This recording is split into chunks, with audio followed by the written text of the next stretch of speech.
স্বপ্নে পানি দেখলে কি হয়? আমরা অনেকেই ঘুমের ঘরে স্বপ্নের মধ্যে পানি দেখে থাকি। সেটা হতে পারে পানি খেতে, তারপরে পানির মধ্যে ডুব দিতে, সেটা হতে পারে পানিতে সাঁতার কাটতে, সেটা হতে পারে পুকুরের পানি, নদীর পানি, খাল বিলের পানি, যে কোনো পানি হতে পারে আমরা স্বপ্নে দেখতে পারি। তো আমরা এই স্বপ্নের সঠিক ব্যাখ্যাটি, স্বপ্নে পানি দেখার সঠিক ব্যাখ্যাটি নিয়েই আজকের এই ভিডিওতে আলোচনা করব ইনশাআল্লাহ। চলুন কথা না বাড়িয়ে মূল আলোচনায় চলে যাই।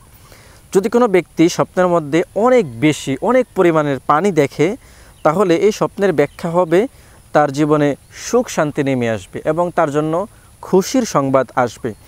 যদি কোনো ব্যক্তি স্বপ্নের মধ্যে প্রচণ্ড স্রোতে পানি দেখে, অর্থাৎ পানির স্রোত অনেক বেশি প্রচণ্ডভাবে পানি ছুটতেছে, তাহলে এই স্বপ্নের ব্যাখ্যা হবে স্বপ্নদ্রষ্টার কপাল খুলে যাবে, স্বপ্নদ্রষ্টার কোনো মনের আশা পূরণ হবে, অথবা তার সে কোনো কাজের ইচ্ছা করে থাকলে সেই কাজে সফল হবে।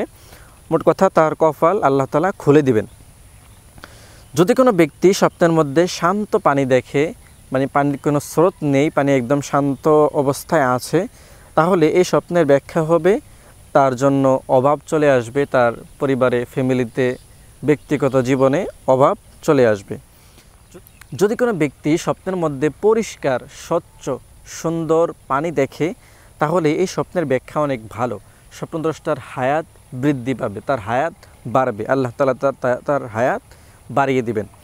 যদি কোনো ব্যক্তি স্বপ্নের মধ্যে পানিতে সাঁতার কাটতে দেখে, অনেক পানির মধ্যে সে সাঁতার কাটতেছে এমনটা দেখে, তাহলে এই স্বপ্নের ব্যাখ্যা হবে স্বপ্নদ্রষ্টার মান মর্যাদা বৃদ্ধি পাবে, সম্মান বাড়বে।